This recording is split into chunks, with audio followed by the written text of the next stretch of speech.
gosh, trying to walk through this is like a maze most days. All right, and then we have the containers back here. So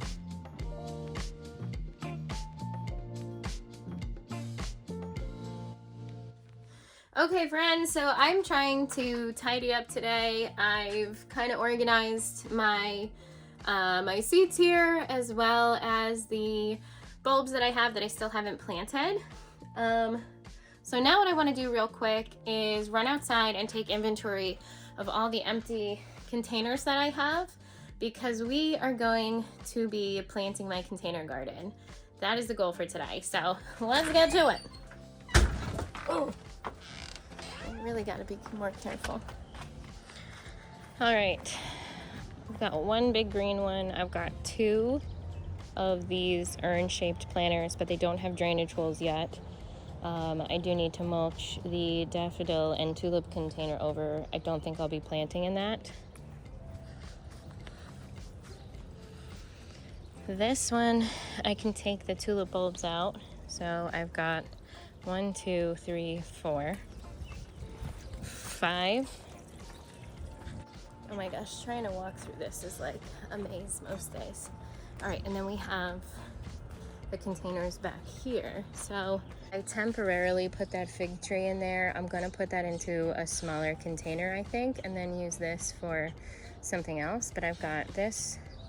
That's the anemone container back there. That's gonna perennialize, so that one's gonna stay. All of my green stalks, obviously, and then this. All right, after carefully inventorying everything, I'm gonna say that I have 6 large pots, and I can probably get about 6 normal medium-sized pots as well, which would be good for like herbs and lettuces and things like that. So now let's go back inside, take a look at the seeds that I have laid out. And I do want to put something for these hanging baskets. Don't forget, that's nasturtium. But now that I know how many containers I have, let's go take a look at my seeds and figure out what I can do for direct sow in all of these guys. Okay. Oh my gosh, get my pots organized.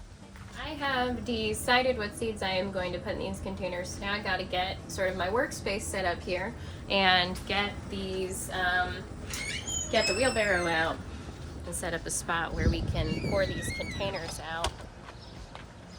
Refresh the soil, you know.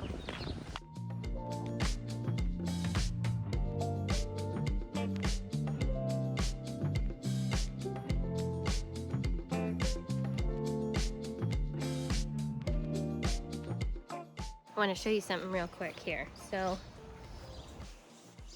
whenever I am flipping my containers, I always make sure to put the weeds and any other kind of large unbroken down material at the base of my container before I fill them back up again.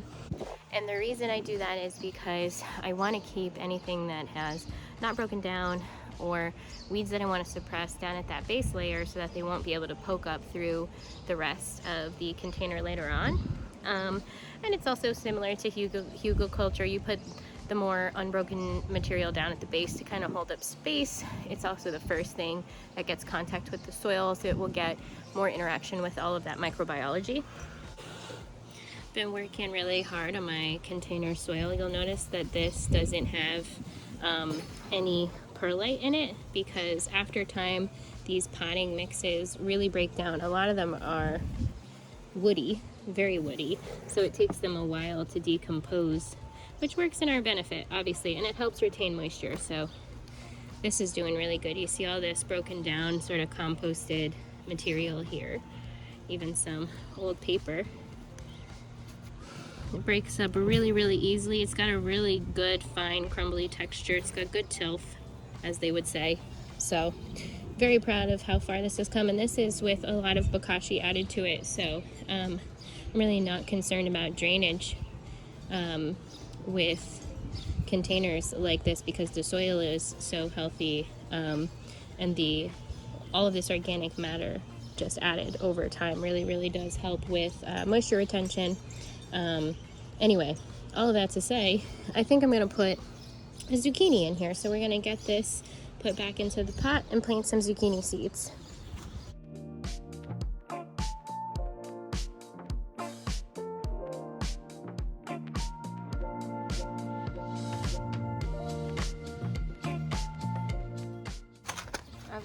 board hook zucchini here, and I'm just gonna poke in about,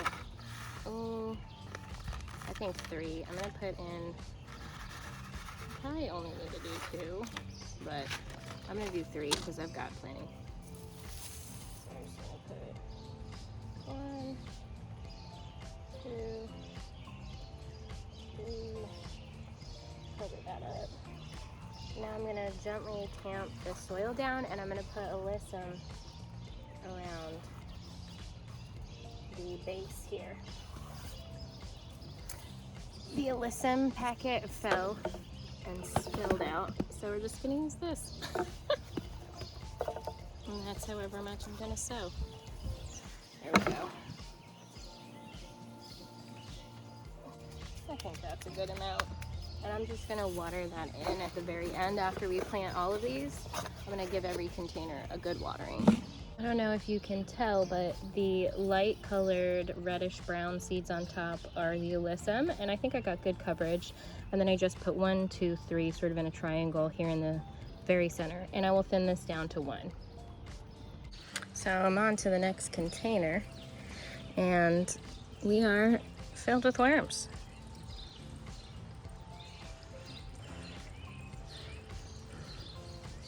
This is how you know your soil's good. This is how I know they're still eating away at the bokashi compost that's still in here. So I will not put any bokashi in this container. I'll save it for some others.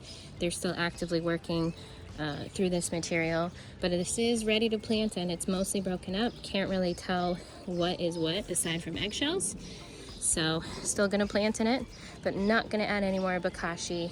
I will add it after whatever I plant in this container is done with its life cycle.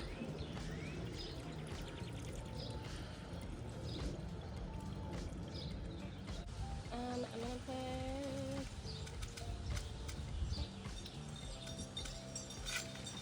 the seeds are so small. I'm gonna put 4.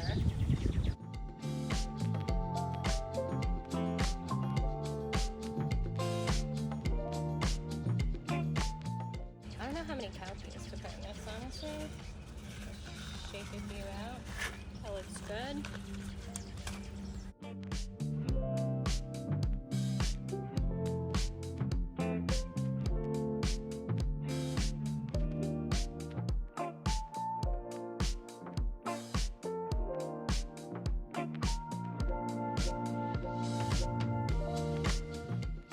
So I planted Teddybear sunflowers and the pinkeye purple hull beans in this container, so it will eventually need some trellising, but not yet. We'll see how many come up. I don't know, because this is a very bird heavy backyard of mine, that I don't know if they're gonna eat the little seedlings, so I might have to cover these containers with something.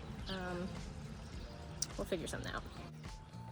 All right, friends, it is starting to rain. I just finished the 3rd container behind me, so this one was definitely, I could tell the soil was depleted of nutrients, so I did add in some bokashi that I have. Now, typically you have to let the bokashi sit for 2 weeks or break down for 2 weeks, and then it is safe for plant roots. Because I'm planting seeds in a tall enough layer on top of this bokashi, I put the bokashi fairly low in the container. I'm not concerned about the roots getting burned or anything like that, but we'll find out. I will probably start a few of these cucumbers. I put the bush cucumber in here with the purple alyssum. So we'll just have to see how they do, and I can always sow more seeds if it looks like they're struggling, or like I said, start some of those cucumbers ahead of time just in case this one dies. I did put 4 cucumber seeds in the center. I will thin down to 1 again, and I just kind of lightly sprinkled the alyssum over top, the same way that we did it here for the zucchini container. When I emptied out that container, I did gather up whatever tulips looked like they were ready to be harvested, so to speak. So these are all from tubers or tulip bulbs that I saved last year. Where's the tulips in that? So the idea is that I will save those tulip bulbs and plant them again for this fall and have more tulips just for fun, just to be pretty in the garden that I didn't have to pay for. And they did bloom. If they're a certain size, which I think I'm starting to realize, as long as they're a good size, you will get a flower. It might not be the biggest flower, right, if you were to get the beautiful big bulbs that you can buy, but I just use them to have something pretty in the containers while I'm waiting for more bokashi to break down. So yeah, anyway, I'm gonna get this garden cleaned up, guys. Thanks for hanging out with me today, and I'll catch you next time.